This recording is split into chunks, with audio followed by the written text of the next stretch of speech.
बात की खुशी है कि मुझे इंदिरा गांधी के साथ बहुत छोटी उम्र में, जब मेरी शादी भी नहीं हुई थी अभी, उनके साथ पार्टी में काम करने का मौका मिला और उनके साथ 3 साल वजीर होने का भी उनकी काबीना में मौका मिला।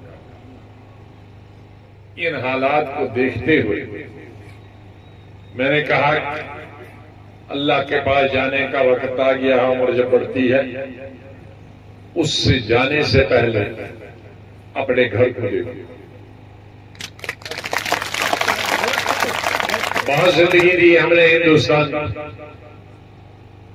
मेरे साथी ने ठीक कहा कि मैंने कांग्रेस से जितना लिया है उससे 1000 गुना दिया है। सूद अभी भी मेरा सूद दर सूद, वो पार्टी अभी 1000 साल में वापस नहीं कर सकती। कौन सी स्टेट है जो मैंने उनको जिता के नहीं दी हिंदुस्तान की, जहां मैंने उनको हुकूमत बना के दी? आज क्यों नहीं बना?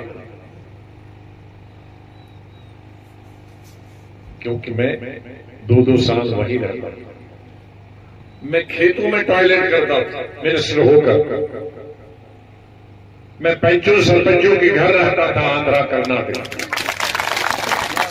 महीनों भर। पंजाब में 4 साल रहा, 26 मिनिस्ट्री छोड़कर हमले हो। 4 साल मैंने सिर्फ एक वक्त का खाना खाया। आज देखें कोई लीडर जरा खा के वाजवान छो बढ़िया था सर, 5 मिनट का।